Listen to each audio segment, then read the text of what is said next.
Hello, listeners, and welcome back to another episode of Pitstop Fracas, and we're here to review the Dutch Grand Prix. Here today to review this race with me is none other than Kwame. Kwame, how are we doing, brother? I'm good, bro. Yeah, man. This episode, we'll see. Is there, a conspiracy between AlphaTauri and Red Bull? We'll find out, did George, hamper, Hamilton's race? If you want to know all these things, the transport pole even. If you want to know these things, just wait till this pod, and me, Richard, Antz will tell you, man. But I'm good. Listen, I'm okay. This race was. It was okay. A lot of things happened, but it was still mid. But that's handball for you, innit? Not much, I guess overtaking really happened as such in it. So yeah, safety cars were a bit booky as well, but we'll get into that, man. Man done intro and race review in the space of a minute, I've never seen nothing like it. I respect it still. I respect you. Yeah, guys, thanks for listening, everyone. Kwame is just, That's the end of the pod, man. These niggas wild. Oh, shit, right. And we've also got Antz. Antz, how are we doing with her? Yeah, man, I'm good. Delighted to be back on. It's been a minute. I've been out doing up summer living and summer loving, but back into the mix, ready to get into it. So yeah. Man said summer solstice, I see you, King. I see you. If you want to know answers, some escapades, we've got Patreon coming soon. Hey yo, bro. Yo, what made you go with that verse?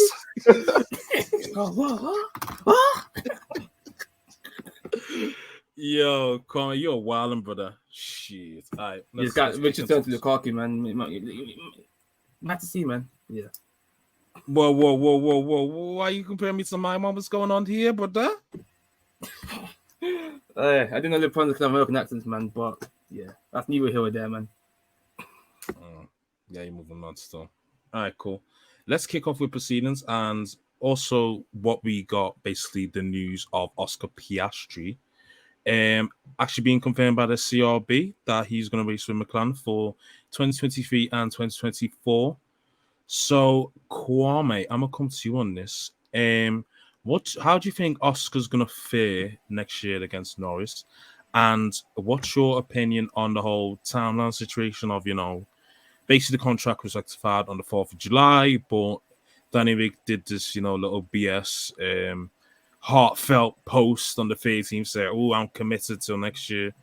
Mm-hmm. And apparently, there's misconstrued timelines because Oscar saying, "Look, I told these Alpine man, I ain't with y'all in a bit." Mm-hmm. And then Otmar's like, "No, I told them in the simulator, yo, you're there with us." And it's just a big mess, really. And Alpine look like dorks. You're a big supporter of that dork team. Le Bleu. Le Baguette and all that. So talk to me, what's your thoughts on, Oscar? Of course, how would you think he will get on next year, hypothetically? And the whole Alpine situation, how do you handle that? But right now, when you were saying that, bro, I was shaking my head just in pain and distraught because I thought, if you know me, I'm the stocks guy, and I've been the guy, I'll call Davis on who I've been from the guy in F2, F3. Piastri, bro, I thought he was going to be that guy. This guy, F3, he dunked on a decent field. F2, dunked on a decent field as well, back-to-back world champions. And, Alpine, we haven't had an academy guy. Mercedes had theirs with George. Ferrari had theirs with Charles. Red Bull had theirs with Max. We were waiting for our guy, this 5-year plan. We're going to have this car that's going to, challenge. But I really thought this is going to be it. This is why I was calling Alpine Hive, Alpine stocks, because they were telling me we're going to have a car in 2022, the new regs that's going to compete with Red Bull and Ferrari. The car's okay, best of the rest, fine McLaren, but it's not good enough.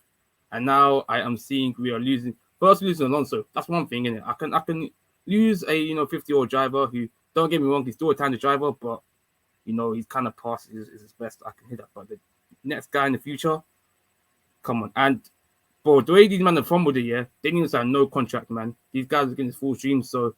I'm an Oscar side now. I want to run agenda, but I can't because thing is, these guys promised him, they didn't promise him an Alpine seat. They promised him a seat in Williams for a year or two. We were like, Mercedes with George. We haven't got that clout. We're not that team. We are a midfield team. We are like Aston Villa or, Everton, the football. Well, we're not Man City. We're not Liverpool. We can't be doing this. We've got to just, take our drivers in. See McLaren, what they did with Lando, Van Dorn, Magnussen. They brought them straight in.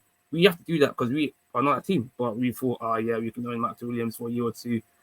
And Oscar wasn't having that.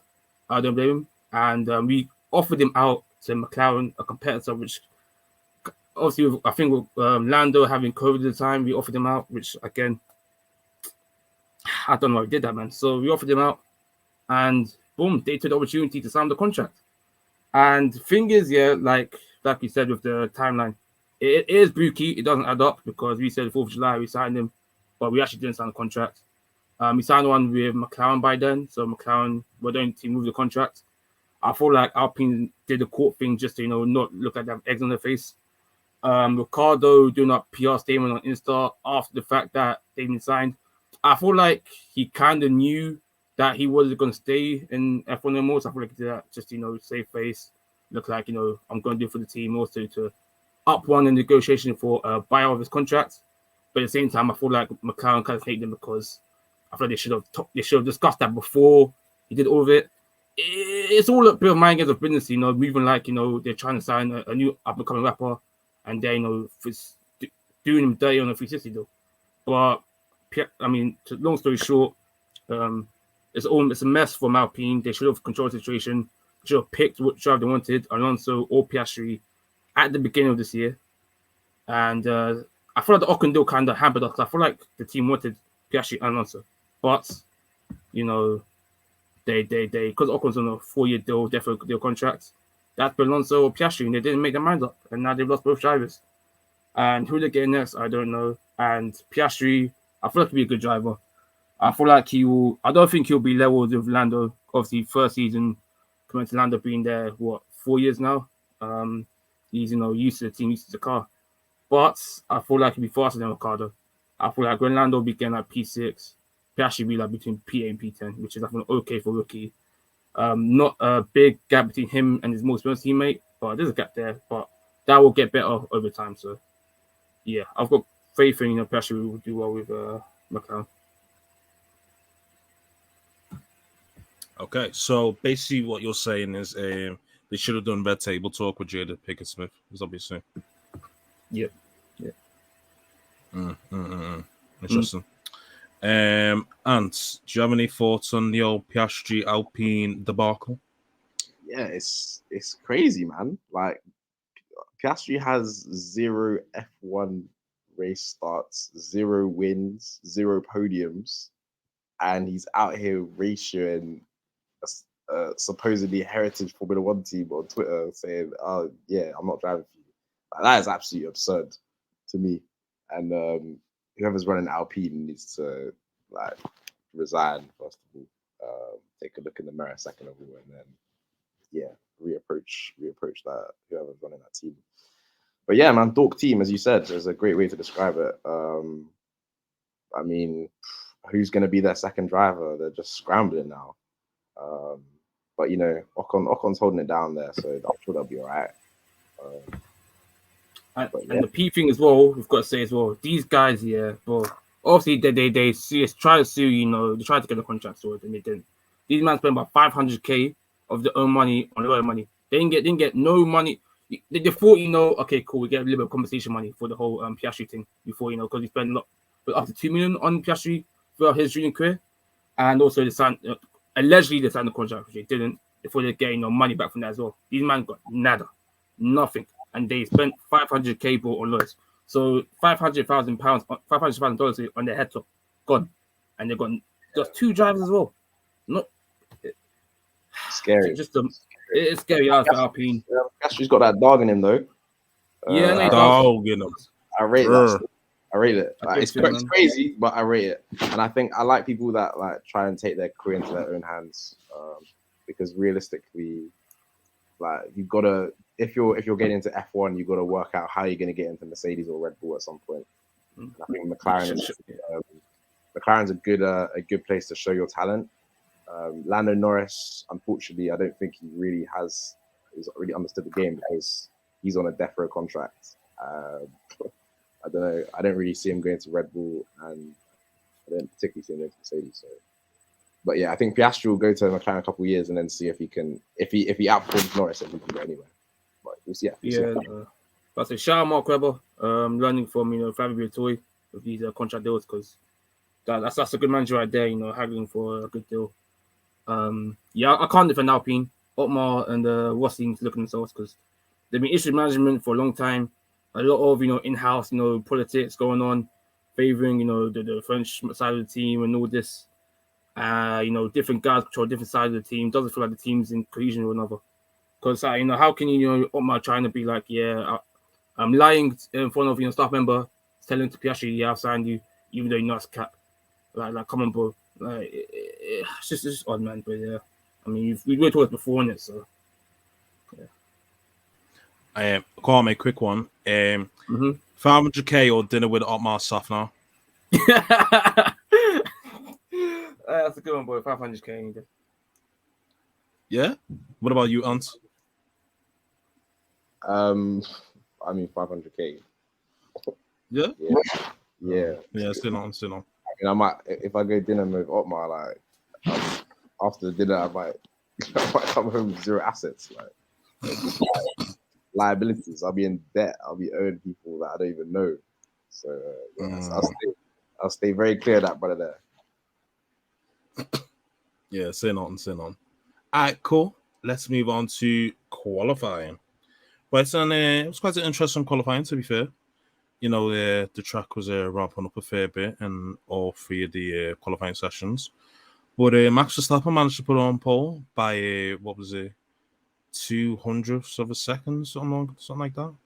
Basically, the top 3 of Max, Charles, and Carlos Sainz were in the 10th, basically. So it's quite a narrow margin. But however, the biggest talking point of qualifying was Checo's spin at the end, potentially ruin a possible pole for Lewis.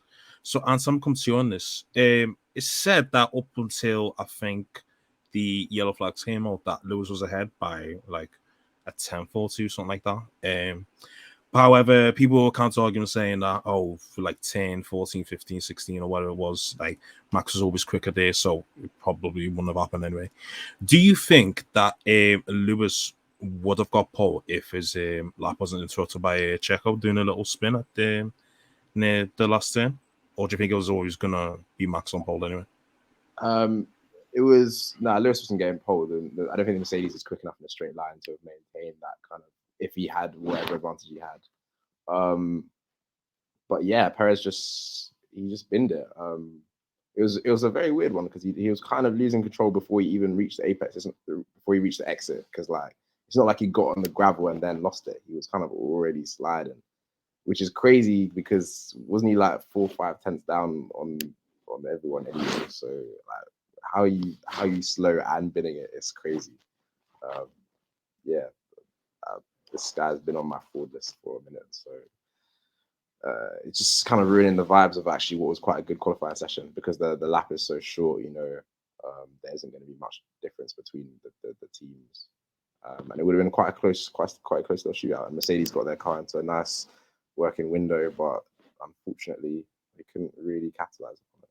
But they have good race pace, so they were eaten today. Well, to an extent anyway.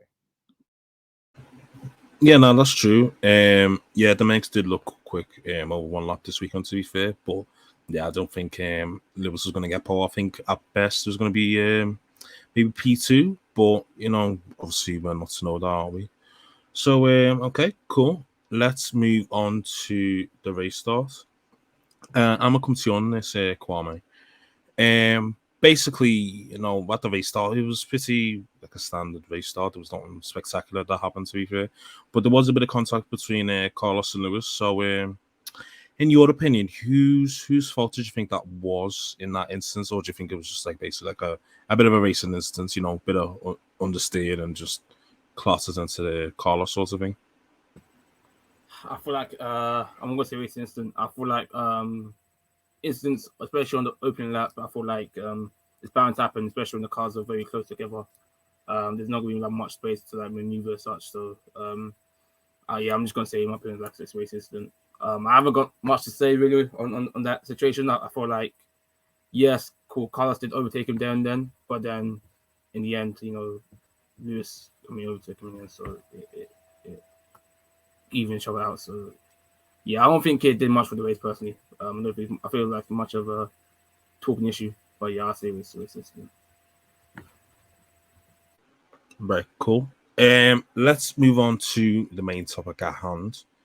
And that is, of course, when the virtual safety car came out for basically Yuki Tsunoda.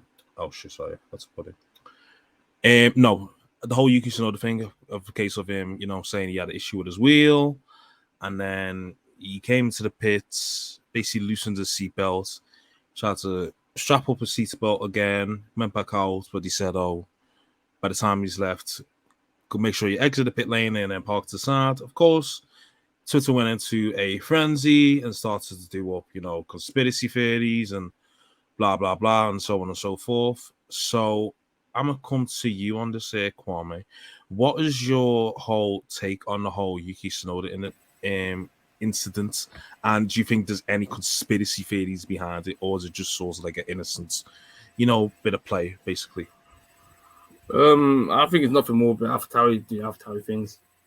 We've seen this constantly in the season. AlphaTauri, doing dumb stuff with strategy, pit stop, and their car. Not knowing what's happening, or not doing the right thing, or they should have done. We've seen this again, especially before, like I believe in Baku. We've seen it before when Yuki's ring, especially his ring, and they're going to try to gaffer tape it. These times they should just retire the car. I can't lie.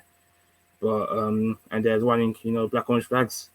Similar situation, but unfortunately, this led to Hampton's and Mercedes downfall. Up until Bottas had this issue, but yeah, Yuki went, it was one of my P10s also. He didn't 4 points as well, which is kind of frustrating because he was having a good weekend. Q3, stayed out of trouble. Went into pit for medium. And then when he pitted, he said that he felt like they didn't fit in the front left properly. So he said this in the radio, said to the team, "You guys, he didn't fit the tires loose." The team said to him, "Nah, the tire's fine."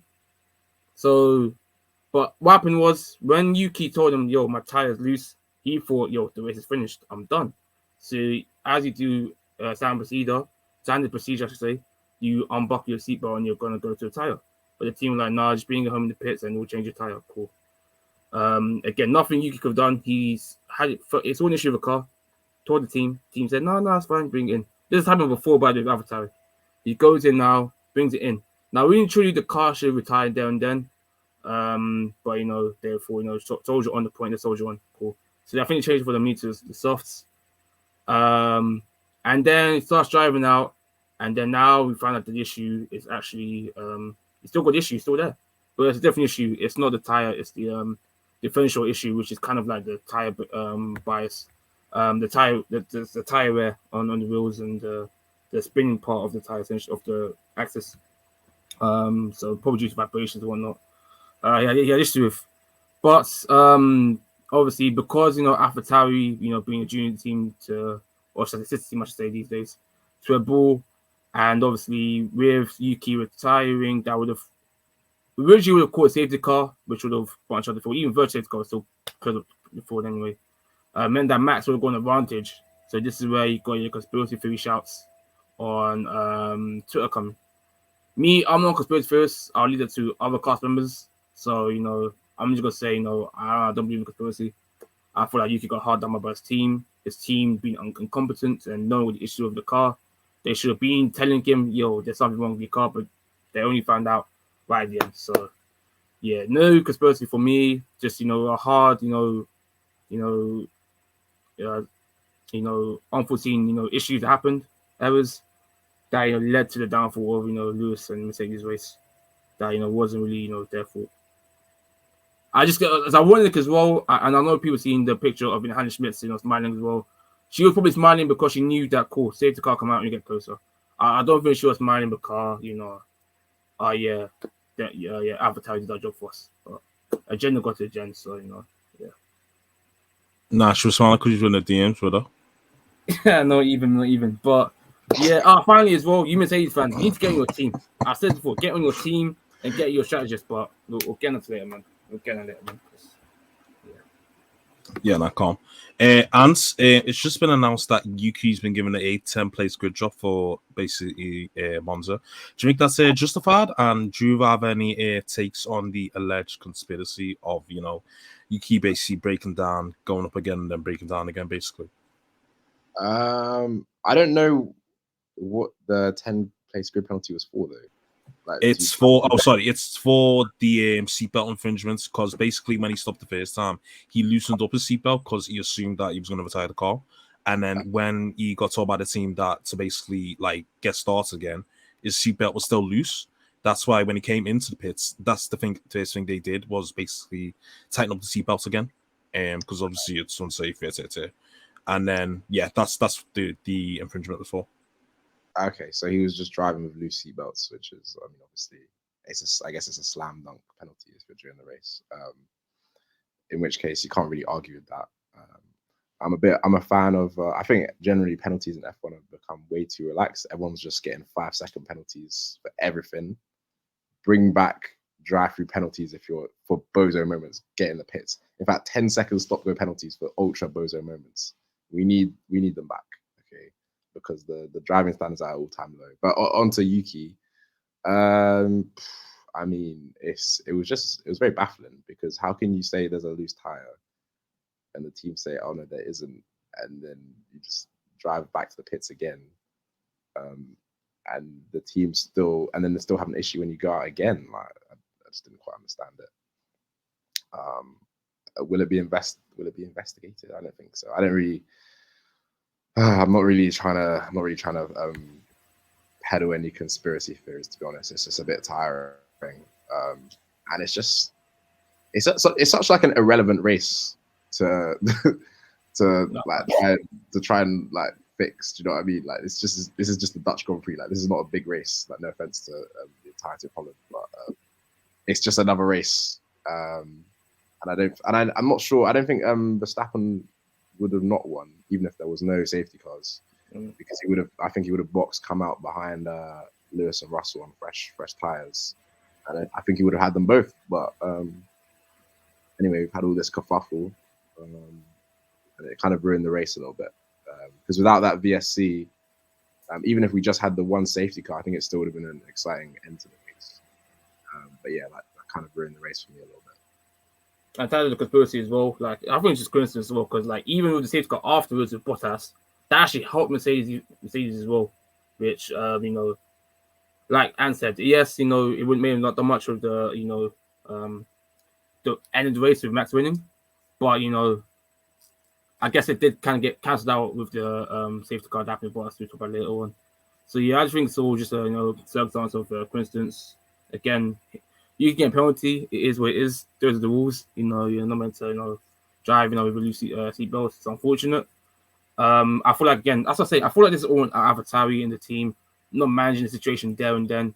They kind of just brushed it off, thinking, yeah, you're okay. Not looking at the issue at hand, which they should have done, especially when they paired Yuki in as well, just to save face. So yeah, I feel like it's on Avatari, not on the driver. Communication between teams was poor. And yeah, another bold moment from them. The Minardi gene, still strong. So yeah. Okay, calm. Right. So let's move on to what led to that, which was obviously the VSC. Right. So basically, VSC comes in. Shows up. Merc double stack. Lewis goes on to mediums. Max goes on to hards. Basically, the thing is, should Lewis have pit to give Max? Well, gave Max an advantage per se. Because I think when he came out the pits, so I'm trying to remember the timeline, I think there was like a 15-second gap between them, I think it was. So would it be more beneficial to Lewis maybe stay out? I'm going to come to you on this here, Kwame. Do you think Lewis should have pitted then after the VSC, or should he have stayed out? I felt like I feel like pitting was the right choice. I feel like pitting was the right choice. I feel like the issue came with the whole Russell situation more so. Rather than so afterwards with the whole Bias thing, rather than the yeah, but we'll get onto that. Don't worry, we'll get onto that. Yeah, I feel like that's at that point Merc did what they could do. Yeah, I feel like they made the right choice at that moment then. Antz, do you think it was the right decision to pit Lewis from the VSC or not? I think it made sense because I don't think they were inside Max's pit window. So if basically he stayed out, he would have come out behind Max, who would have been on fresh tires, which I mean, although he might have been within 2 or 3 seconds, like realistically, you're not really going to do anything from there. So it made sense to kind of try and keep some kind of tire advantage by switching to the mediums while he was on hard, just in case something like a safety car happens later where you don't have the opportunity to pit or something like that. It could shake out where they had that tire advantage, which would have enabled them to at least try and challenge Max later. As it turned out, the safety car came out later, and then everyone switched to softs except for Lewis. So I don't know. It was just, I think either way, it wasn't. It was just it was an L basically. Yeah. So yeah, moving on to that. When of course when Bottas broke down and the safety car came out. So of course Max pits for softs, and it's basically a Merc 1-2 at that current moment in time, but they're both on mediums.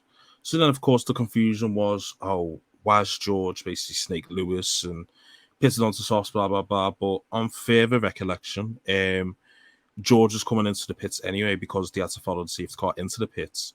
So it was only till when he was actually entering the pits that he was basically told to box. Because from there on, beforehand, George was questioning, why the team didn't want to pit him onto softs, and he just basically wanted them to stay out on the mediums. But it was only till the day last second they were like, okay, let's put you onto softs because you're coming to the pits anyway to follow the safety car, so you may as well. So with that being said, was that the right decision from Mercedes to pit George and keep Lewis out for basically track position? And I'm gonna come back to you on this one. I mean, it's beggars belief, really. Like, do you want to give your team the best chance of winning the race or not? And apparently they decided they don't really care. They don't really care about that. The lead driver was Hamilton in this instance. If it were Russell, I would expect the same. Sorry, I would have expected like the logical thing to have done, which is either you keep both drivers out and you have a buffer in between the fast driver behind, or you box both drivers for new tires so that everyone's in the same boat.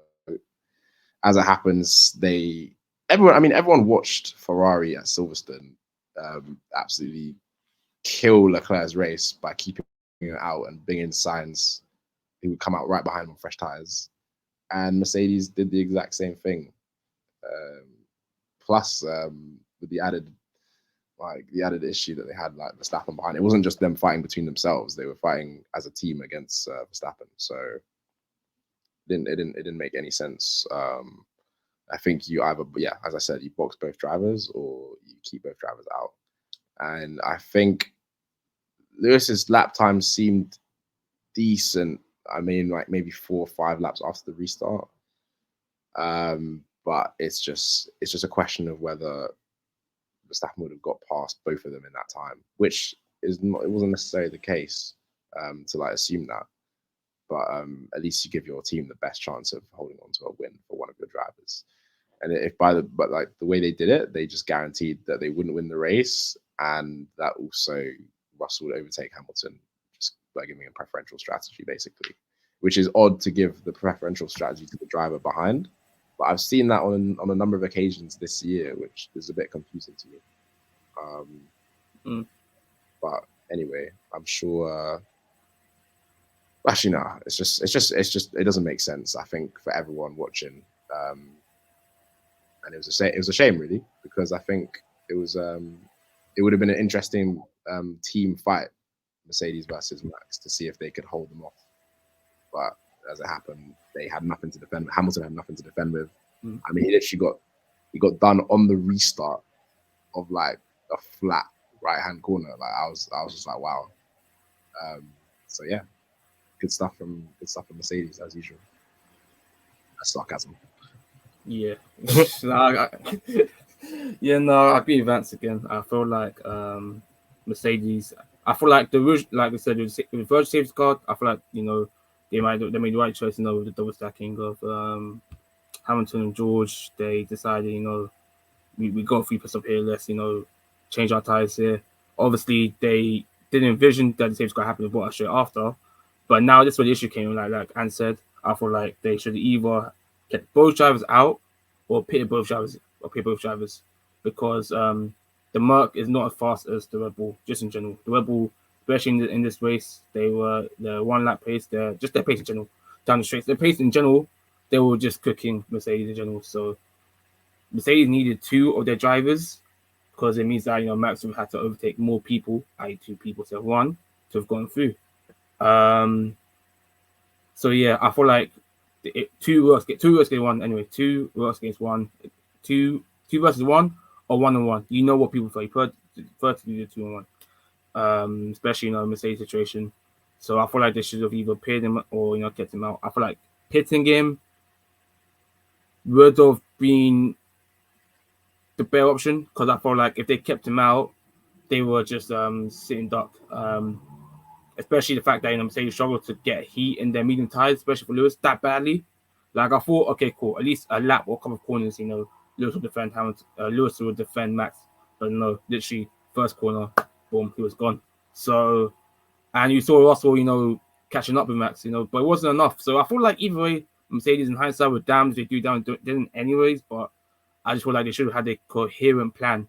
It seemed like with Russell, they just kind of just because you're here now, why not just put you on the softs because it'd be faster, quote unquote, just because you're in the pit lane, rather than them sticking to a game plan of we're putting both of you in or you keeping both of you out because we need both of you to go against Max because Lewis by himself wouldn't be able to get Max and George against Max wouldn't be able to do it either. We saw in the early race how George literally as soon as Max came out of the pits, boom, overtake Max straight away. But I want to keep flip it. Look how Perez was defending Lewis as well for that lap. Perez literally just giving no space to Lewis. So you see the difference in the cars there. So I feel like Mercedes didn't think the strategy. Well, at this point, I definitely they think it through properly, and they jeopardized the race. They should got P2, P3. They got P2 and P4. Lewis should have won the race even at 1 point, and they didn't take it. So, welcome, brother. Nice for you to be nice and late. Yeah. Same, man. There's a lot going on today. I'm not even home yet. I'm just like, I just sense were talking about what I needed to speak on. So I was like, let me jump on quickly. So, yeah. Speak, brother. Speak. Hey, Martz, your mic sounds trash, but I'm going to have to film it still. Let him cook. One sec, let me change the mic. I know he's about. Is it better now? Yeah. My bed's on the street. It's the same. I can hear the cats growling, brother. What's going on? Huh? I can hear the cats growling outside, brother. What's going on? Let me run into the car. Yeah. Look at this guy. Commitment to the cause. Yeah. Man's what if you Tesco car park? Just to hate on George, this is sick. This is sick, man. You see, George, sick, George, yeah. He's a see you next Thursday. That's what he is, yeah? That guy is a snake. How can you do that to your team? What happened to, sacrifice my race for Latifi? What happened to that hype? The hype that got him the job at Mercedes? Why is my man now snaking his teammate? I know a lot of people can say what they want to say about, you know what, this team still had to do it. But at the end of the day, you're a smart driver. You can put 2 and 2 together. It's a 1-2, and Verstappen's behind you on softs. So you found that out. Why are you still asking to be put on softs? You're only thinking about yourself in that position. And you know what? That's all fair and good if you want to think about yourself in that position. But if that was Valtteri Bottas, people would be on Valtteri right now. But because this is George and he has PR, everyone wants to be happy and smiley. This isn't it, bro. This isn't a team player. And I said this, and I've seen this. Hold on. Wait, no, wait. Let me finish. Let me land. Because I've seen this happen as well. Like, there's been points in the season, yeah, where Lewis has finished ahead of George, and they've interviewed George right after. Like, especially after Hungary, I saw it in his body language. He was hurting. He doesn't want to be playing second fiddle to Lewis, and him pretending that he's happy to do it is not right, yeah. And people telling me that he's happy to do it, and George is gonna come take over in the future, when clearly right now he wants to be that guy. He wants to be that guy, and everyone's telling me, oh no, he's not gonna be this. He's gonna be doing that. He's gonna be playing second fiddle to Lewis, and he's gonna eventually take over. He wants it now, and he needs to just come out and say it and stop being a bitch that he is there, and pretending. Come out and be a man. Be a man and say, I want to be that guy. I mean, I would shake a lot of tables, but I mean, just on the strategy. Shake the table, sis. Just on the strategy. I mean, he was right. The soft tires were the right tire to be on. The only people that couldn't understand that was Mercedes, because if they understood it, they would have boxed both of their drivers. So Yeah, there's nothing wrong with being a smart driver. You can't criminalize someone for Antz, I'm not saying that's a bad decision, yeah. And I said this. I said he done what was best for him. But again, you're not doing what's best for your team. At the end of the day, if you want to be team, you could have maximized the points, yeah. Had he stayed out on the mediums, you don't know what's going to happen. He could have defended Max for a couple corners, and then he might have finished P3, he might have finished P4. But Lewis is has more higher chance of getting the win. That's more maximizing the points for the team. That's maximizing the points for the team. 18 plus 10, 18 plus whatever fourth it gives you, is it 12 points? Is a lot more than is less than 25 plus 12. All right. If he finishes P4 and Lewis is finished first, that's it. He could have even got P3 if he stayed on the mediums, but he didn't want to do that because he was thinking about only himself. And Mercedes, that idiots, fell to the pressure. Why are you falling to the pressure? Because they would have never done this with Valtteri there. How many times did Valtteri at France last year say, we need to be on the two-stop. We need to be on the two-stop. They never listened to Valtteri. They never wanted to listen to Valtteri. But George comes along now, and you want to listen to George. Where's this change in heart now? This was a completely selfish decision. And you know what, yeah? It just tells me that Toto does not back Lewis. And it confirms to me that I said it after Abu Dhabi. Toto did not do it enough. And the things like this keep on popping up. And you know what, yeah? Lewis said, as far as we all know, Lewis was the one happy to do all the testing with the Mercedes. And that's fine. But now coming along, you're seeing it more and more and more. And as this, that Toto they do not back Lewis at Mercedes, whether it's all the team or some of the team, but it's clearly coming from the top that Toto would have had to clear this decision today as well. There's no way he does not know about this decision and talking about taking a risk. There's no risk to be taken. It was clearly, everyone could see what was going to happen. Everyone could see. We said it all in the group chat. The moment you put George on the softs, that Lewis was finishing P4. We all said it. We all saw it and said it. George, there was no way they had the pace to overtake Verstappen. And you knew if you pitted George, you're going to end up behind Verstappen. How long did it? Everyone saw it. I agree, and I think you're right on it shows that Mercedes don't back Lewis, because it's not George Russell's job to work out how to maximize the team's result. Even though some people like to think drivers are here to say, "Oh yeah, let me do what I can so that this guy and my teammate can finish first."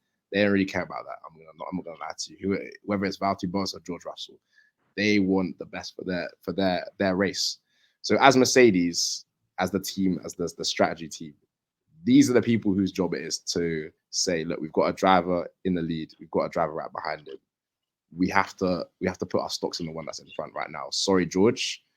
I hear you going for the softs. So either I hear you going for the softs, that's a good idea. We'll put both cars on softs, or I hear you going for the softs, but Lewis is going to stay out, so you're going to stay behind him. I agree that George Russell, he's not trying to be number two. he's got ambitions, but Bro, why are we this blaming him for that, man? Just what, because he's No, saying I'm saying I'm not blaming him for it. I'm saying he's not a team player, and this is not what I was told that he was coming into the team to do. I was told that George would be a better teammate than Valtteri Bottas, and you know what? I'm not seeing it. I am not seeing it. But he is a better teammate because he's not. No, he's fast. getting better results. He's not a better teammate. You cannot convince me he's a better teammate because from what I've seen, Valtteri wouldn't have done this. Valtteri would not have done this. Valtteri would not have been like, Valtteri knew what it was going to happen, and whatever position it's in, that he was going to sacrifice the race because he knows that Lewis, as a race driver, if Lewis was in exactly George's position, Lewis would not have done that and told me I would have been asking to be put on the softs. He might have said, would the softs be a better tire for the both of us, or would the softs be a better tire for me to go on? But then if Mercedes said, no, we need you for track position, Lewis isn't questioning it 2 or 3 times like George did today. We've seen the footage. The footage is there.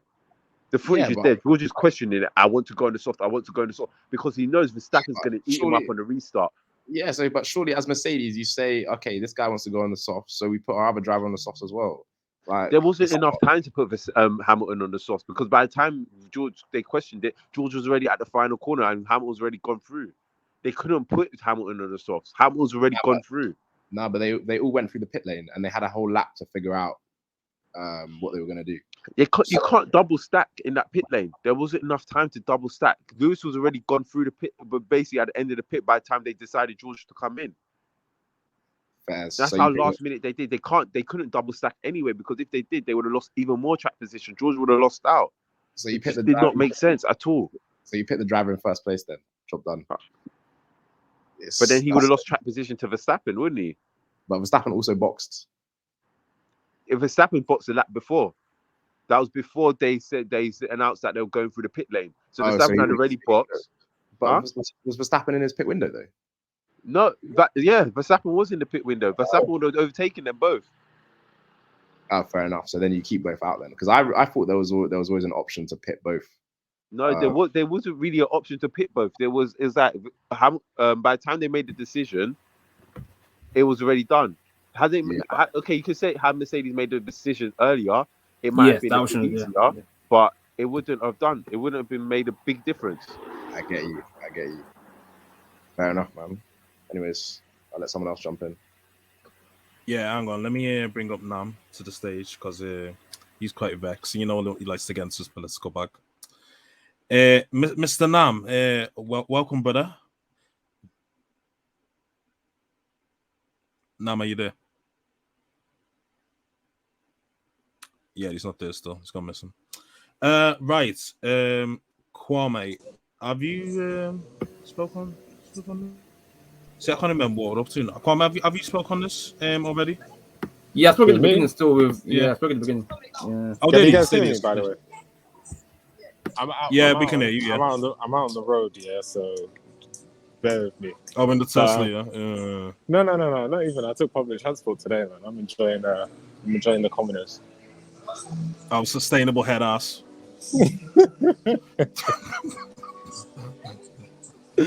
Right now, this is a good time to jump in. Actually, what's your takes on the whole safety car debacle between Mercedes? Then, so basically, the case of George coming in on the softs and then Lewis staying out on the mediums, blah blah blah, and there's a whole Martz and Antz been going back and forth. Of course, who Martz blames for the whole situation, but Antz's rebuttal was that of course, they all came into the pit lane anyway to follow the safety car, and by the time they've told George to box, Lewis has already passed the pit box anyway.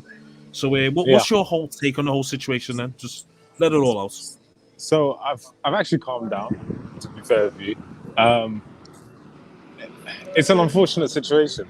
Unfortunately, like it's solely down to Mercedes not fixing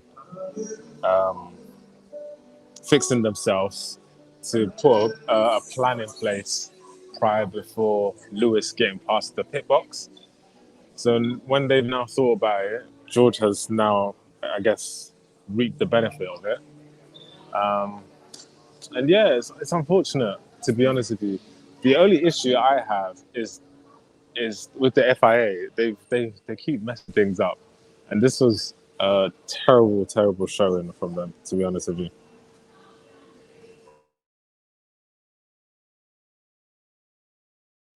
Right, okay. There's Martz gone again. Cool.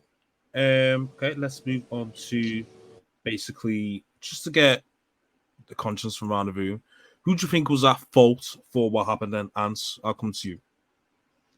In conclusion. I mean, it's just Mercedes' strategy, or whoever cleared it. I mean, you've got to have a cohesive. We both do the same thing, and if we can't both do the same thing, i.e., pit for softs because Max is in our pit window or we wouldn't have time, then you both stay out, and then you're in it together, and you hope that you can hold them off and get a win for the team. But as it happens, they tried to they saw an opportunity with Russell. They tried to grab it, but it just didn't pay off. So I think squarely at Merc strategy, but you know we've been to that rodeo before, man. Sad that we're here again. Kwame, who do you think's at fault then? Was it collective? James Vowles, Total Wolf, Bono, Chauvelin. Okay, not them for literally, but anyone to do with Mercedes strategy. Except the whole gang, you know. Pit stops. Yeah, the whole crew. They're all equal charges, man. Because it's time and time again, you know, and they keep getting away with it. Like I was hearing Button on the commentary just before this happened saying, yeah, Mercedes strategy this year has been very good. It hasn't. They've been getting away with it because Red Bull been clear and Ferrari keep on it, and Mercedes been consistent. They haven't been having reliability issues. They've been there or thereabouts, you know, P4, P5, P3, so they'll get the podiums. But yeah, it's all on the strategy team, all Mercedes strategy teams. It's not on the driver's fault. I mean, Lewis, not much he could have done. You know, they told him to sit out. Russell called last minute for Giroux. But yeah, it's on the strategy. It's the strategy team, the pit crew, all them, man. It's all them fault, man. And your fans need to take a claim of these guys. Stop letting these guys get away with it. Because not the FIA, not Red Bull. It's on Mercedes. End of. Like, I'm tired of this conspiracy theories. These guys are just keep balling it. And it's annoying me because my boy Lewis is getting the slack for it. George is getting slack for it. It shouldn't be. Yuki's getting slack for it. Poor Yuki, man. It's not him. It's the strategy. And also buy the dip as well. Buy the dip, man. That's all I'm gonna say. A man said keeps buy the dip, you know. The thing's already dipping from. How much more dip do you want us to buy, brother? Yeah, anyways. Nam, what's your conclusion then? Who's our fault? Is it collective? Is it just Lewis? Is it just George? Or yeah, who's our fault basically for the whole situation? It depends on what part of the situation you're talking about. I think there's a collective responsibility from Mercedes to be better at the strategy, but then you're not gonna fully know what's gonna happen, and they just need to react a little bit quicker. So Mercedes at fault. The other issue I have is with Lewis, and I know people are going to find out hard for me to say this. It's just George went in and asked for softs, and he got his softs.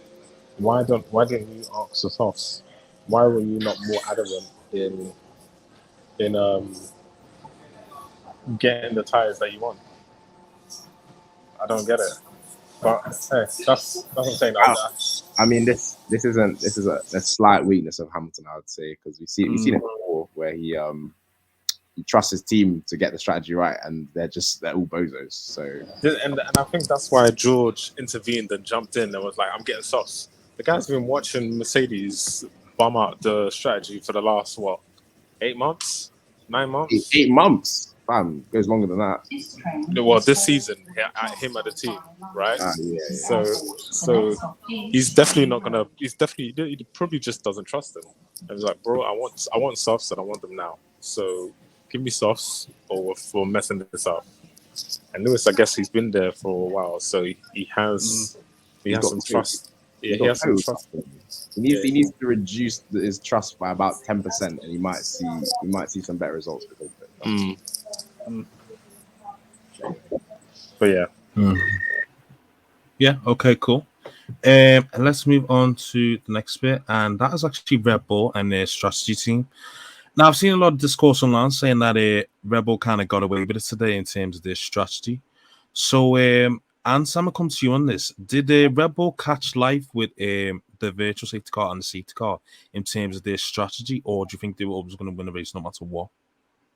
I mean, it definitely would have been an interesting one because it's a real shame that those safety cars happened because it denied us a good finish to the race. Because I think Verstappen would have come out behind on fresh tires and would have had to overtake Russell and Hamilton on track, which could have been a bit feisty. I thought Russell might have crashed it on Max a little bit, but obviously we now know that he ain't really about that team game, so he probably just would have let him pass like he did earlier in the race.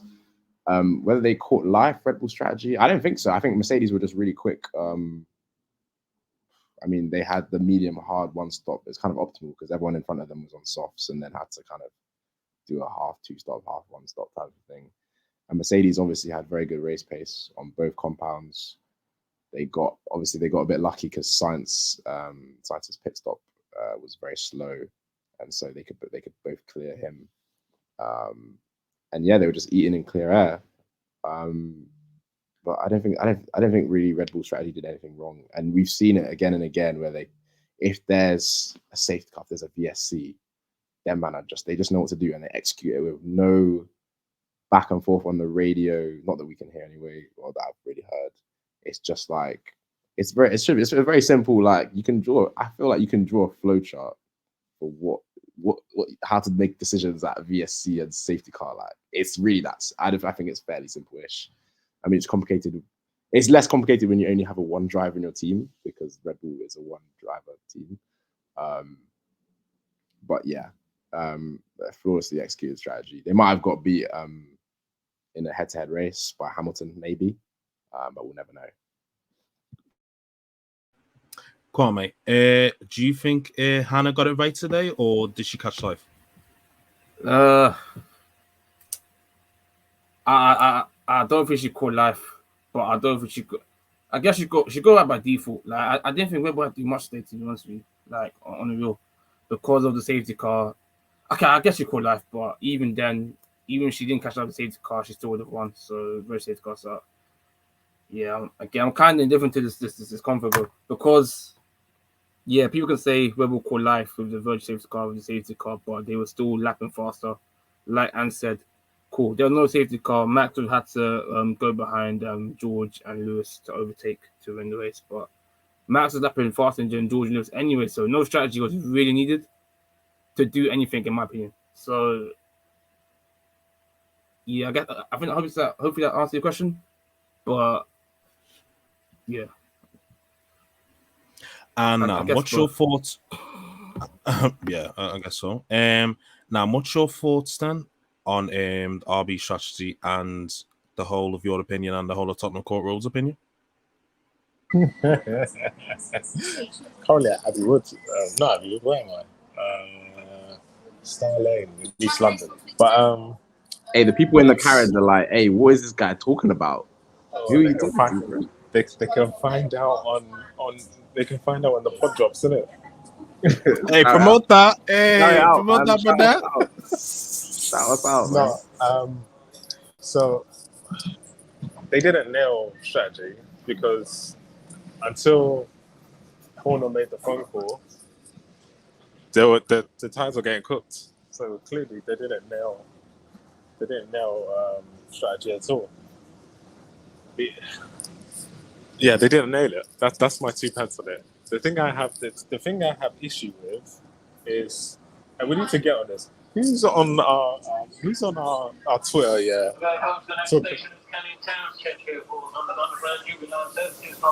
Who's on our? This is crazy. This is crazy. Charlie nothing. Look what happened in Love Shots to save the planet. We're live and direct, son. We're live and direct. That's what it is. So live and direct, you know. So at any time we talk F1.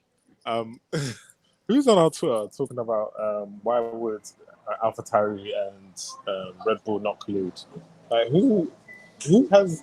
I don't get why people don't believe that AT and Red Bull would not collude into either crashing it or binning it or getting some kind of advantage. I just think this is such a irrelevant race. Like, why? Why? So wait, hold on. So was when Crashgate happened, yeah, with Renault back in the day, was that a significant race?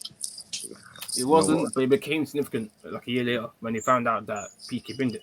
But at the time, obviously, no. There were comments from drivers saying, "Yo, this is a bit weird that Alonso was P14 and all of a sudden he went to P1." So there was a few comments on the grid saying, like today, there's a few comments saying, it's a bit odd how Yuki binned there and after the but nothing came to light like a year when they investigated into it. I don't think this is an irrelevant kind of thing. I put on Twitter anyway, and people who are listening to the pod can find out. But I said they're both brother, they're sister teams, right? Loosely associated with each other. If AT tank their season, they get more wind tunnel time, right? Yeah, and correct. So nothing could really stop, let's say, I don't know, a Red Bull looking over the shoulder of an AT in the wind tunnel and seeing how certain elements that they may or may not have shared is affected for next season. Nothing's stopping them, right? They're meant to be in practice, two separate teams, isn't it? They're meant to be two separate teams, but exactly. But I wouldn't be surprised if, allegedly, I wouldn't be surprised if they're showing stuff on the wheel. I wouldn't be surprised. So they can literally. I think he's just gone underground or something. I am fucking finished. Look at this guy, man. Kill two birds with one stone. But you cut out. You cut out. Yeah, you cut out. Oh, okay. Because you're going in the tunnel. Fucking hell. No, so what I'm saying is, it kills two birds with one stone. Basically, you extend Max's lead in the championship. Yeah, but the championship's done, man. What are we doing here? Yeah, so you kill it. You finish it off. It was done time ago. I don't know what we're doing here, pretending that it's still championship. No, I don't think there's. I don't think the championship is. The championship is definitely done. But like, what I'm saying is, you get it done now, and then you can experiment later. Plus, you got extra wind tunnel time in your sister company. Bro, I think it's a genius plan that they did today. Genius. It's the race that nobody cares about. Max's fans are just going to be hyped anyway. His ties are getting cooked. Let's just stir it up. It's a shame. It's a shame that it's got to this point in the sport where we have to doubt its integrity. I mean, we've been doubting its integrity since Michael Schumacher crashed it out on Villeneuve, all back in the day, bro. Like bomber class at one. Bro, I know people are surprised about it, but I can't lie. This is FIA heritage. Hey guys, does anyone get like annoyed when they see the FIA president? Oh, me too. I hate it. I hate it so much. Like, why is he on? Why you just get grinds my gears? Man. Why is he on TV? I don't think I saw John Todd around that much. John Todd. We didn't see Max Mosley. We didn't see these guys. Why am I seeing Mohammed Ben Salim? It's so jarring. Anyway, guys, I'm really gonna go down the tunnel. So enjoy the rest of the pod. I'm out here. All right, bro. Yeah, same as he safe journey back here. No problem. No problems. I love it. Right. Okay. Right. Okay. After that chaotic bit of podding, let's move on to the next segment, and that is Ferrari. Now, Ferrari had an absolute they have a mare every weekend, to be fair, but they had an even bigger mare this weekend, and that was more or less with the Carlos Sainz. So, of course, there was the slow pit stop with the rear left. No, the front. You may see. It was the front left, and then they also had the issue with the gun, which is left on the rear left. No, I think it was the rear left. You know, I can't lie to you, because there was a clip that the guy that had the rear left tire was like in front of the car. I was trying to go like the long. It was rear left as well. It was rear left as well. Yeah, that's the issue we had with the gun. Yeah, they didn't put Yeah. yeah, it's really left here. Yeah, so yeah, it's trying to go like the long way round to like obviously put the tire in place, and that's why Carlos stop was like 12 seconds or some shit like that. It was real comical, like. But it wasn't even that as well, because they fucking didn't even hell. have the tires ready. They weren't even ready for the pit stop as well. They didn't even have the tires ready when you first came in, and then when they tried to get the tires again, like you said, you might try to get the rear left tire in properly. It didn't go in properly. It was a mess. You know, didn't even leaving the tire gun on the floor. So Perez driving over it now as well. That could cause a big incident. It was just a catastrophe, man. And then Science had a way worse race going on as well, which we'll talk about, I guess, later. Yeah, nah, he had an absolute mate this weekend, to be fair. But yeah, Antz, what's your take on Ferrari's weekend, and especially with what happened to Carlos Sainz? Bro, it's like every race, it's just like how like Ferrari find new ways to like they come with new ideas every weekend. It's like it's honestly impressive. And yeah, man, like it's just I don't know. It's very expected. I'm sure Ferrari fans. I feel sorry for them, but I'm sure they're desensitized to it a little bit now. But they just didn't really have the pace in general. In race trim anyway, they had decent quali pace, or at least Leclerc did. But Sainz was about to get passed by Hamilton on pace in stint 1, and yeah, they were just slowly going backwards. They were going through plan A to K to Z, and they were just like, yeah, this is not working. This is not working. They're telling Leclerc Hamilton's looking kind of good. They're saying Russell's looking good. Verstappen's looking good. These times he's just going backwards. It's quite. I'd be depressed if I was a Ferrari driver, man. But yeah, shout out to them, man, who are soldiering on. Hopefully they can win a race this season, but it's not looking good because Mercedes get their setup right. I think they're a bit quicker than Ferrari on race day anyway. Kwame, do you have any more thoughts on the absolute howler Ferrari had today then? Yeah, no, it wasn't good from Sainz. I mean, Sainz had he had a 5-second penalty as well because of the unsafe release from the Ferrari pit crew. There's also, they'll probably get fined for that as well. There'll be talks as well of further race penalties in ones as well, and it wasn't good for Sainz because it meant that he went further down in the grid. But that was the first set of pit stops, and he was, battling out with Lewis, for podium position at that point. And then because of that, essentially, that just ruined his race. And he went down the field. He's battling out with Perez as well, and Alonso there, man. Leclerc got the podium. I mean, undeserved is a bit harsh. I mean, yes, Ferrari had the howler, but with Leclerc's pit stop straight after the Sainz's, they learned from the mistake, and they were Leclerc had a good pit stop, and you can't just say that was trouble. So again, yes, they benefited of Mercedes' misfortune with what happened with Lewis, and the whole tire situation, the pit stop situation with Max, staying on the mediums, but. Yeah, it was a very bad race for Leclerc, very bad race for Sainz. Overall, a not good result for Ferrari, but yeah. What else can you say? Not good. Brother Kunle, welcome, brother.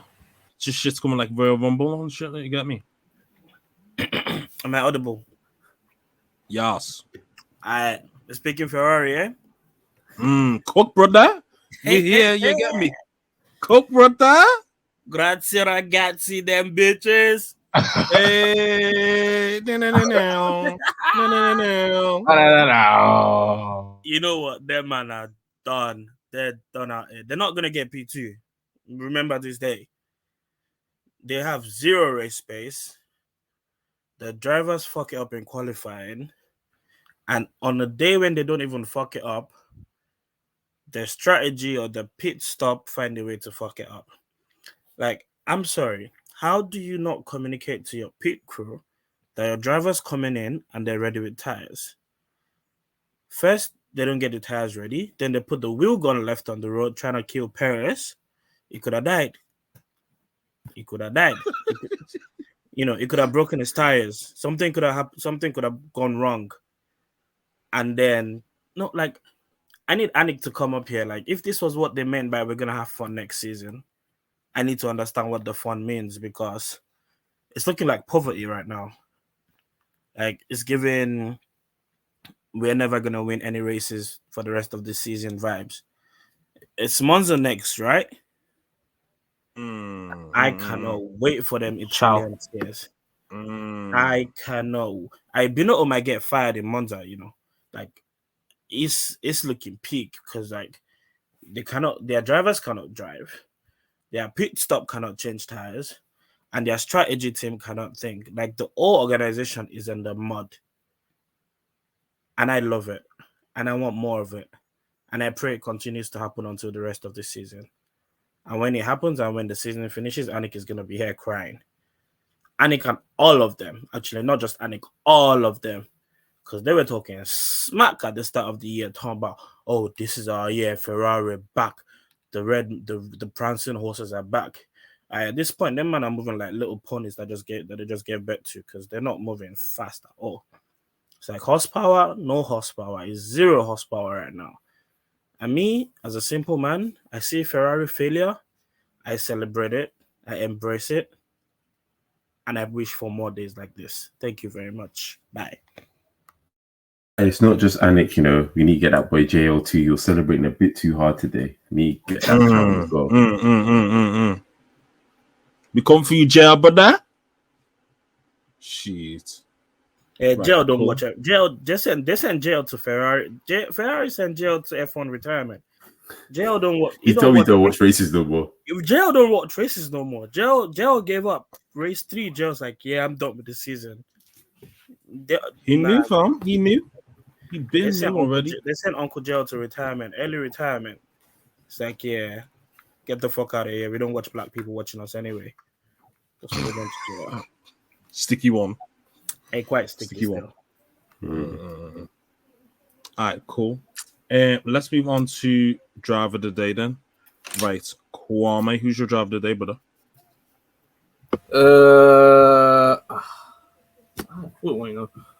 I don't say the guy. Yeah, I'll give to Max. Good.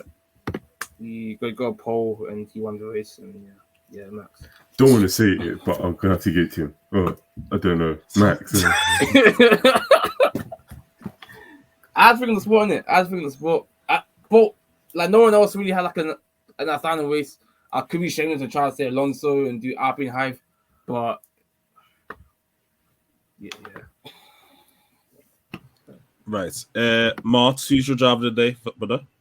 I don't have one. Okay, cool. Kunle, who's your driver of the day, brother? It's hard to pick because no one was really spectacular, to be fair. Apart from That's when Lewis was on it, it was on it. Like Max really didn't do. I don't want to take away credit from the guy, but he really didn't do much. And I really didn't see. I didn't see Leclerc in the race up until. He didn't do nothing, bro. Yeah, didn't do anything. He was Even Max gifted the win. didn't do much either. No one did anything in this race, but yeah, I mean, Alonso was the only one that sort of did something ish, but You don't go to Alonso hype again. I don't even know where he finished. I don't even know where Alonso finished. I think he's P6 or some shit like that. P6, yeah, above Norris. But then I know Norris came from like 6th to 6th. I don't even know. No one really did, and like I don't remember anyone doing anything crazy because like it wasn't that much overtaking space in the race, and it was more strategy than anything. So I don't know. I guess the race winner because he won the race, or if I was gonna give anyone, I'll give it to like the person that made the most places in the race, which is probably Russell or Alonso. But then even Russell was it Russell or who made the most places? No, yeah. I do have someone I want to give to. Lance Stroll. You know what? You can never... Bro, why are you stealing my flow, man? What's going on? You know what? You can never go wrong with a Lance flow. What's going on, man? I was about to come in and say, listen, Lance Stroll, top 10, got into Q10, yeah? The dick eating here is crazy, brother.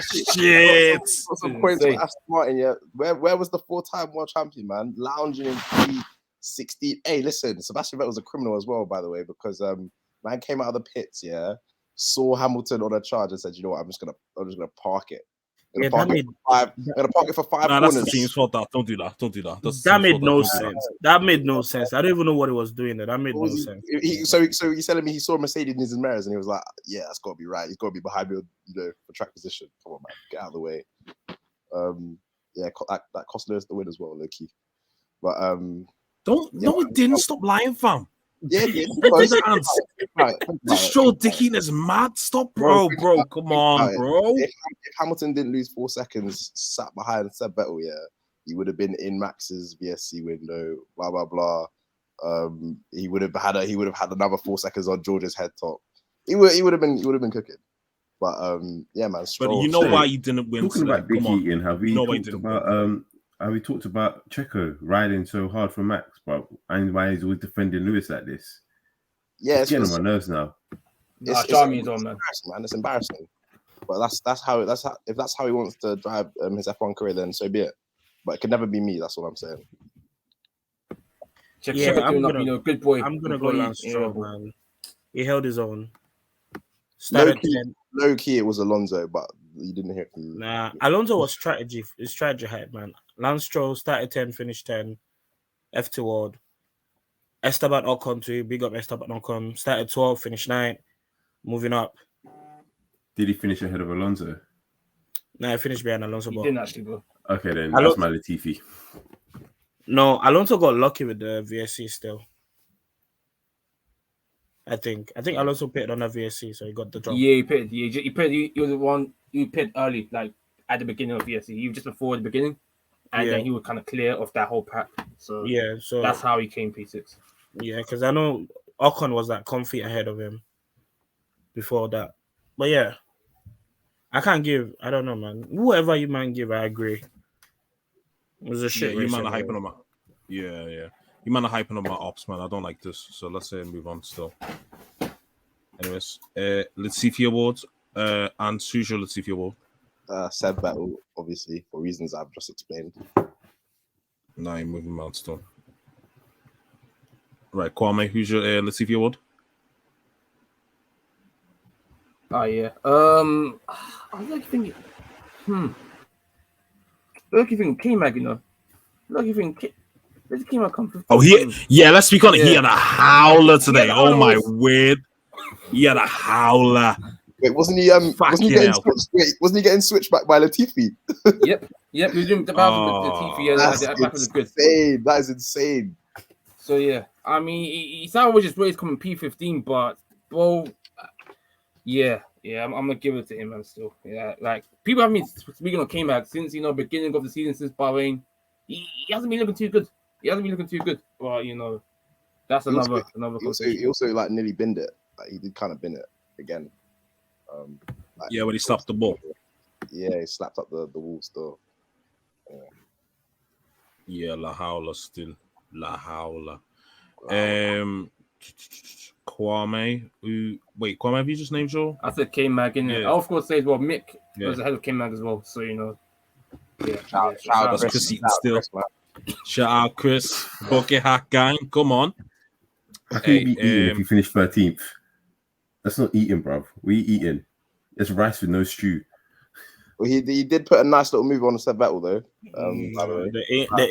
They're in the bottom of the pot rice. It was a good overtake, but you can't make that one's extra flavor in that. Come on, Kunle.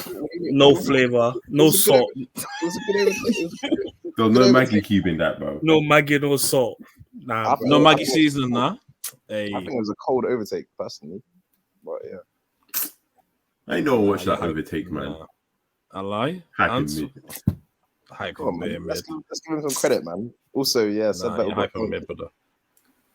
Alright, Antz, that's enough, brother. I'm gonna slap you on mute. Calm down, brother. But this light skin privilege, I'm not feeling it still. I was about to calm down, but that's why. Anyway. He's still getting quaffed in both the quality and races, fam. Don't do this, fam. Did he call you P19, man? I mean, overall, brother. Wait, cool. Pay attention, brother. Wait, did Seb Vettel start behind Ricardo in front of him? Sorry, just clarify. He actually starts in front of him, to be fair. Okay. All right, never mind. And he finished in front of him. All right, never mind then. Agenda's gone. Yeah. It's a bit mad still. It's mad. Kunle, have you given your Latifi Award? Checo Perez, man. Damn. Checo. Damn. Reasons why? Your teammate cannot be finishing way up the road and you're out here fighting for your life in P5. Nah. Abby. Nah. Is given down tools. I don't even know if it's down tuning, but it's been garbage for a minute. Oh, it's saying quiet quitting, yeah? Yeah, quiet quitting still. Yeah. This Pogba's witch doctor. You're sick. You are sick. Martin, you are sick, brother. My God. Just put it down now. Put it down, man. Nah, we ain't cutting that out. I mean, if a small gets cast on Martz, you're gonna have to hold that, brother. Yeah, Paul Pogba. Listen, after what happened today, yeah, there's definitely a spell on me, boy. Martz a double L. No OFB. It's a bit mad still. Bro, that was the maddest L on Sky Sports ever, bro. Right. Good thing you But yeah, Checo, man. Checo's not been impressive for like. Oh, the live show was terrible as well, bro. All I was hearing was Arsenal get battered everywhere we go. That was it. It sounds like a bop to me, brother. Shit. It sounds like a Martz problem. You just got cooked though. Back to bro. Anyway, back to F1. Back to F1. Yeah, Checo. Yeah, come on. I don't know. Checo's not showing me he's not showing me anything. I've been saying it, man. I've been saying it. For a minute and a half, like I had tried to hype it up. I said, nah, bro. Yeah, even at this point, my head is not gonna be able to like defend this. It's disgraceful. It's shocking. Like I even forgot he won a race. He won a race this season, no? Yeah, Monaco. Yeah, I even forgot that happened. No, I just said Monaco. Monaco. Yeah, I even forgot that happened. That's how bad it's been this year. Like, when was the last time he was on the podium? I don't even know. It just feels like he's been horrible for a long time. Last race, bro. Was it still? No, it was last race. They got a 1-2, Red Bull 1-2. Oh, they did?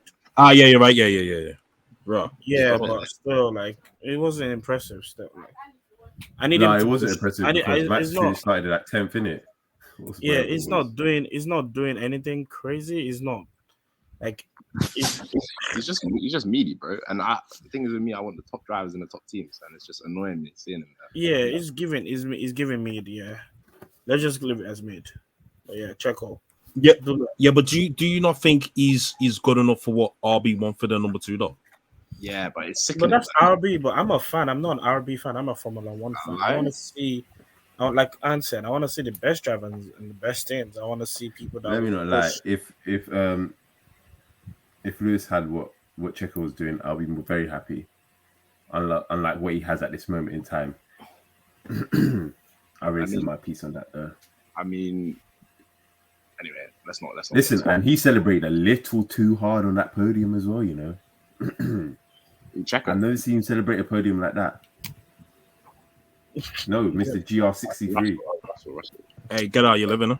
Man, hey, that's his first proper PT, man. That's why, man. That's why. You get it as you leave. No, that's his second P2. Bro. He's got in P2 a few times. But Russell hasn't had a legitimate. Yeah, P2 since Belgium. Yeah, legitimate P2 ever in his life. Yeah, get it as you leave, bro. Nah, that's get out! You know, stop hating on. That's like Valtteri having a party after Abu Dhabi 2021. But you see what Lewis has to go through every time, and you know what? It's not nice. It's not nice, man. When you're out there by yourself on the grid, when your team's meant to be supporting you, and you're meant to have fans, especially on this cast, who are meant to support you. But everyone's saying get how you live. But it is what it is. Maybe I'm the only Lewis fan out here.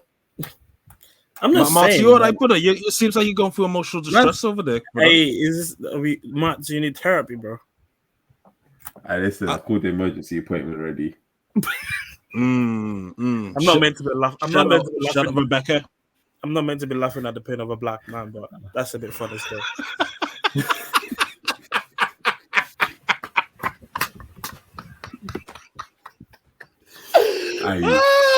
You don't care about black people's mental health, Kunle. Shout out Becky still. Why are we shouting out Kwame's things for? That's kind, man. Whoa. Oh, shout out your therapist, bro. What are you talking about? Excuse me, my therapist is not a Becky, thank you. That's cap still. It is really not a Becky. Is it not? No. Wait, what gender is your therapist, brother? She is a female, but she's not a Becky. Is your therapist a black woman? Is your therapist a black woman? She wasn't. No, she wasn't. All right, back to F1. Hey, couldn't let me see, man. Let us refocus. Right, let's refocus still because this is a bit mad. Talking about Martz's pain and that. Let's move on to Lister's questions. Okay, first question I didn't is give my from Latifi. CFC. Oh, for fuck's sake! Tell us then. You been fucking waffling on about your therapist, brother. Ocon. Oh, we know why, so we don't have to explain that stuff. Yeah. Okay, cool. Right. Listeners' questions. First one is off CFC A19B. He's at spare questions. What the fuck? Can you simulate how that Mercedes race debrief is going to be? Because if I was Lewis, I would be fuming. That's a rhetorical question. What the hell? Is GR going to beat Lewis in the driver standards this season? Which is going to hit years from now. New fans wouldn't know what Lewis went through. Yes, he is going to beat Lewis. But do you know what? 2023? Yeah, we're cooking 2023. It's fine. Same as he, brother. Same as he. Can we say the technical directive is affecting Ferrari, or still too early to say? Because they were so far off the pace, we were talking about how much they are costing Carlos points instead of Charles. Does anyone answer that? It's a tough one because it's Red Bull seems to have only got stronger, and Ferrari have lost a bit of pace. So if they were using the same hack or exploit that they're rumored to use, then surely they would both be affected in the same way. So I don't know. It's a difficult one. Maybe Wait, can you repeat the question again? Sorry, you said, can we say the technical directive is affecting Ferrari, or still too early to say?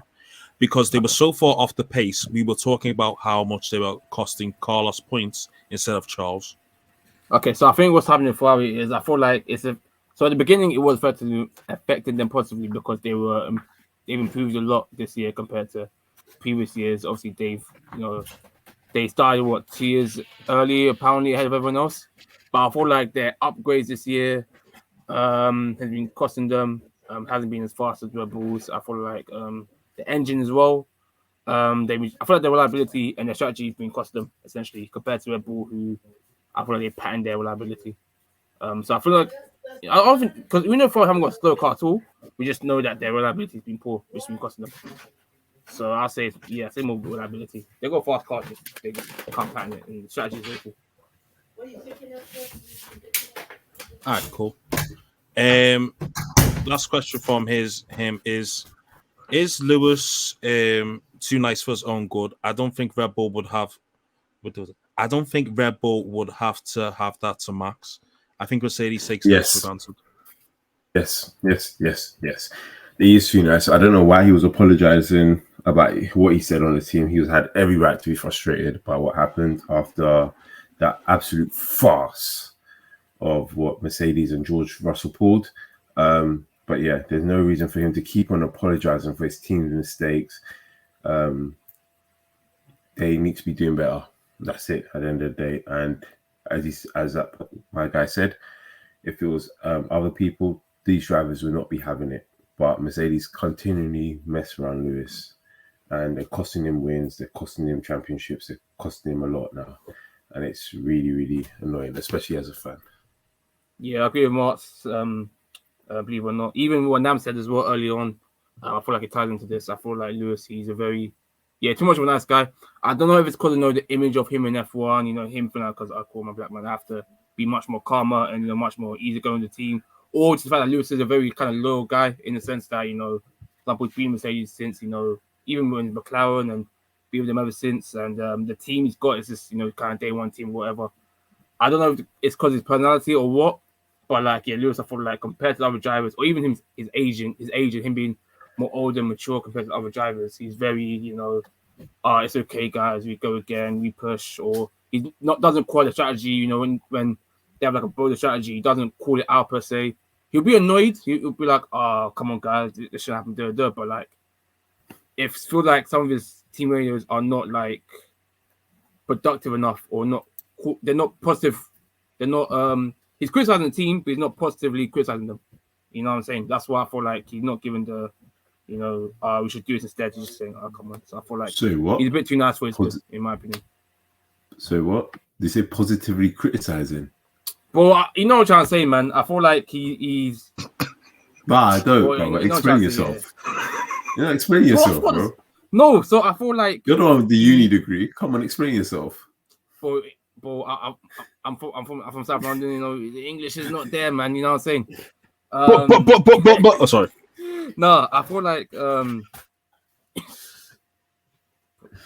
that's it. I feel like when he's saying with the team, cool, this is happening, innit? He's not, saying what they could be doing. That's why I feel like he's not saying, yo, this should be done or that should be done. I feel like he just, example, like we said earlier with the strategy, he should have said, yo, I want to go on the soft next. I feel like it'd be faster, rather than I feel like the way he calls the team, it's not progressive enough. That's what I'm saying. Like I feel like there's ways about it that could be better. I don't think Lewis needs to call out the team about going on the softs. I think he felt his tyres were good enough to fight Max on the softs, even if he heard Max was on the softs. I think especially if he thought that George was going to be between the two of them, I don't think he would have called for to be on the softs. He knows how well he can look after his tyres and how much pace he can get out of them.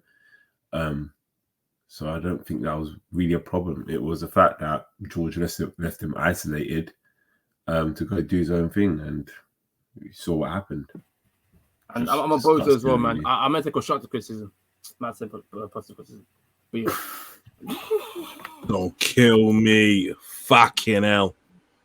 Oh my god. Right. Yeah, I agree as well. Lewis is too nice, is on good, but unfortunately we know why he has to be. But sometimes he can let the mask slip a little, it's fine. But yeah, is what it is, isn't it? No, okay. I was really hoping that he would corner them today, man. I was really hoping he would have done it, but listen, you can't be letting these men get away with murder. Just ridiculous. I mean, the closest thing we got was him swearing on the radio, innit? But like, yeah, that's as close as we're gonna get for them to move him out. Well, while and out, to be fair, but yeah. Okay, last two questions is one is off Hus XYN. Are Mercedes moving like McLaren when Lewis was there? Yes. That's a good question. Well, not in terms of reliability. In terms of McLaren were just they kept giving them unreliable cars with engines that are blowing up every 2 minutes. But I feel like they're just letting Lewis down on strategy all the time. As Mahad said earlier, when your strategy is not good, when your car's not the fastest and you have a chance to win a race, your strategy better be on point. And they're not focusing on that. They're focusing on other things that don't really matter.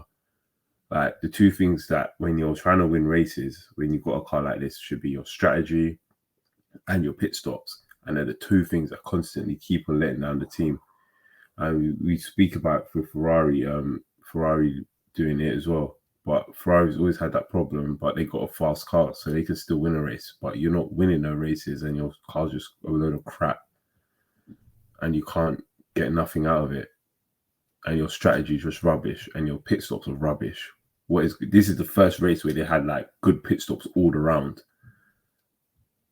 I didn't see no 4-second pit stops today, so these were all good pit stops today. So this is the first time in how many races we've seen this, and none of it, not 1 point are you on point for any of these things.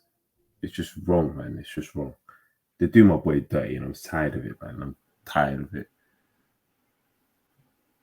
Well. Look who it is. It's the devil himself.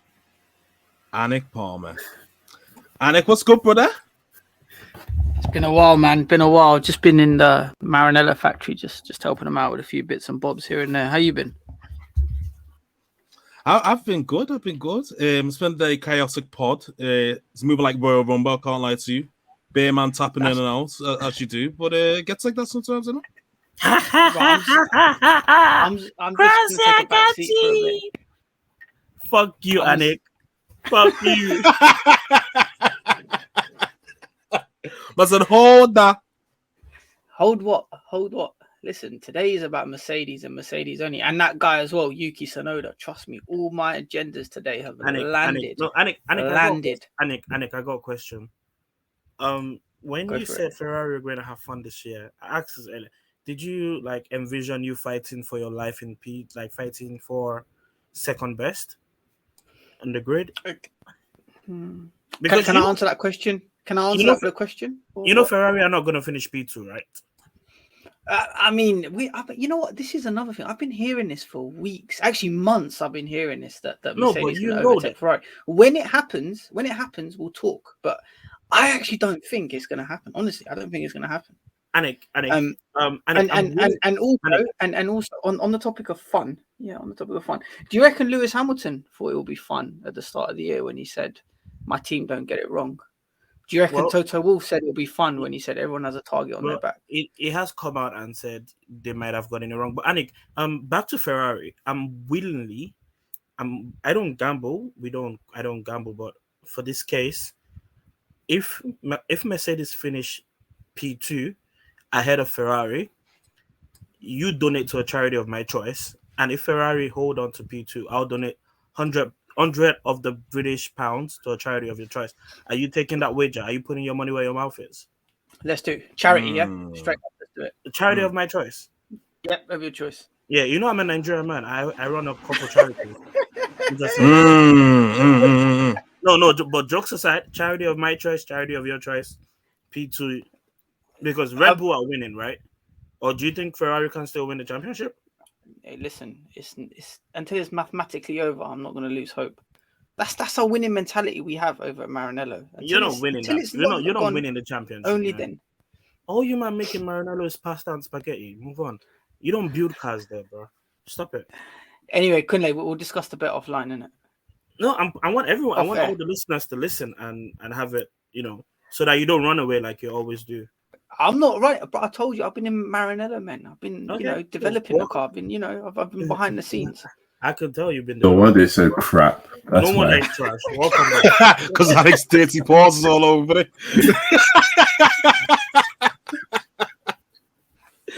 Oh, you guys kill me. All right, yeah. Charity of my choice. Yeah, Kunle? Of my choice, yeah, charity. Thank you. Yeah, it's a bet. Let's do it. Cool. While you're on the phone, do you have any takes of today's race? They can be they can construct in a non-agenda fashion. Listen, all agendas aside, yeah. It was, to me, watching it live, it just looked manipulated, completely manipulated again. Like, why they're... okay, let's be honest, Mercedes called it right with the strategy. Obviously, Ferrari had to go soft. They thought they could get Max at the start. Didn't work out. They thought, you know what? Let's go mediums. And they had Red Bull. Let's not lie. They had Red Bull. They had the upper hand. They were forcing Red Bull into a place that they haven't been for a while, which was actually, again, agenda aside, quite refreshing to see. And I've put my hands up. I actually think if Yuki wasn't, if he didn't park the car where he did, then I actually think Mercedes would have won today. Honestly, they would have won. Putting the blame on Yuki. Really putting the blame on Yuki, man. And not to the Mercedes strategy. But I don't know if Yuki. I don't know what's going on. He doesn't know. He doesn't know his tires from his seat belts and this and that. So he didn't know what was going on. What's the tire seatbelt, man? Two completely different thing. It was a team minute, not him. I mean, well, he had differential issue, which links with the tire anyway. Like, come on. Well, he told the team he issued the car. The team didn't fix it. So, look, at the end of the day, he parked it in. Like, he came in. He said he had an issue. He managed to get back to the pits. They pit him. And they told him to go out. Yeah. It was quite clear to see there was something going on there. I think if that didn't happen, then Mercedes would win a really strong position. Obviously, the second safety car, when Bottas stopped in the most craziest of places, why that wasn't a safety car right away was just weird as well. That was a James Vowles call. I just know all they heard was Valtteri, it's James, and he just needs to stop that car.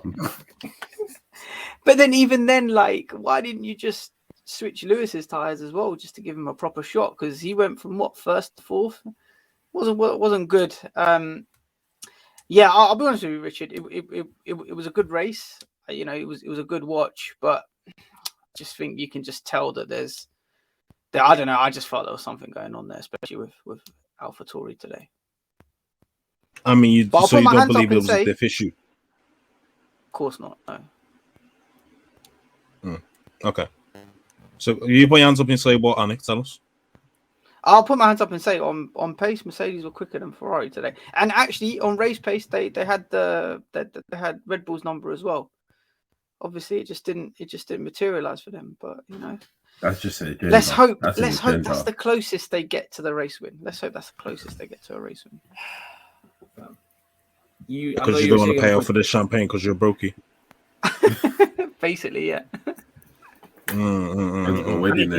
think you're gonna owe 3 L's this season in Formula 1. Actually, what else? Hold on, my Mercedes agenda's landing. My Yuki agenda landed big time today. Having a Yuki agenda is weird, bro. The kid's where you trying to buy stock as well? It's weird, bro. He's red flagging left, right, and center. Yuki, look at him, bro. It's so cute. Oh, that was in P10. He didn't bring it. P10 for the car for him. Yuki, because he swears down the radio. And he doesn't like, and you know what? And he doesn't like the gym, so he's everyone's favorite driver. Yeah, well, like, he doesn't like the gym, and he swears down the radio. Why do you have a Yuki agenda? Like, you know why? He wasn't allowed in the club. That's why he wasn't allowed in the club. That's why he's. You know why? I remember it vividly. It's because I got into an argument with Martz in the group chat last year. Yeah, Martz is casually sitting away there on mute, but he knows we had a little argument, a little disagreement in the group chat last year when I was like, "Oh, Yuki's doing terrible because he has 20% of the points." Out of all the constructors' points, he only collected 20% of them last year. And Martz was like, "Oh, it's his first year. You got to give him a bye." So I was like, "You know what? Let me get onto this guy." So you cost Lewis his win. You're a weirdo, bro. I'm not weird. You're big. Got a UK agenda. Big weird. You're big weirdo. Man said you ain't weirdo. You're a big weirdo. Fucking hell. Big weirdo. Bro, you're pushing 40 and you got agenda on Yuki. You're pushing 40, you got agenda on Yuki. Bro. No, Richard, you're hosting, bro. Take over, man. I don't have anything to say to this man. Yeah, I just wanted Anik to get cooked, to be honest, because that is his humiliation. I never get cooked. Yeah, listen, I'm unflappable. I never get cooked. Today's not the day Anik's gonna get cooked. You're gonna get cooked, Anik. Don't worry. It's coming. It's coming, yeah. All right. It's coming. I'm ready. And where do you think Leclerc is gonna finish this season? Out of the 20 drivers on the grid, you want to ask me about one driver, Charles? What do you want to ask me about Charles? That's your boy, no? That's your boy, bro. Is your boy, yeah? Hold on. I don't get it. My number one is Lewis Hamilton. Always. No. Stop lying, bro. No, your number one's not Lewis. I'm not gonna take that. Nope. Lewis is my number one. He's my number one. Not Lewis. But Leclerc, he's P2 right now. I reckon he can hold on to that. Join P2. Join P2, by the way. Well, I mean, is he above Perez or not? Like, if you look at the standings right now, is he above or below Perez? They both have 201 points. Yeah, but one has more race wins, isn't it? That's what it's about. He has something Mercedes can't get. Anik, did you realize Ferrari are only 30 points ahead of Mercedes right now? This is again another thing I've been hearing for months. When are you going to overtake us? When are you going to overtake us? I'm not a Mercedes fan. Yeah, but when are Mercedes going to overtake us? We know McLaren ain't coming close. We're not talking about McLaren right now. I'm talking about Ferrari. As I said, there's £100 to charity. Okay, you know what? Actually, I put my mouth where my money is. I put my money where my mouth is too. So Let's do it. it's there. But bro, you're taking Ferrari L, you're taking Leclerc L, you're taking having a Yuki agenda L. You're taking the L just because your name is Anik. Like, just for existing, you're taking an L. Like, yeah. Good.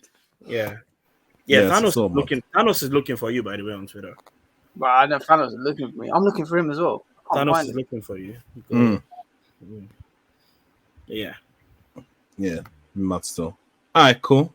That's the end of the pod then. Unless anyone else has got anything more to say, no. I guess no. Anik's already exacerbated all his nonsense. But yeah, Andy cool. Ricardo's a bum. I just want to put that out there. He's a bum. Oh yeah, we've been knew that anyway. And his little half as well as crying now because he's gonna end up at Haas. But yeah, he's gonna have to hold that, hold that. But yeah, cool. Yeah, thanks for listening. If you got to the end of the pod, please make sure to, of course, like, comment, subscribe on YouTube. Make sure to follow us on Twitter and Instagram on the Pitstop Fracas, and also make sure to follow us and leave us a review on Apple Podcasts and Spotify, 5 stars preferably, of course. And yeah, we'll see you next time for Monza next weekend. Peace. By the dip.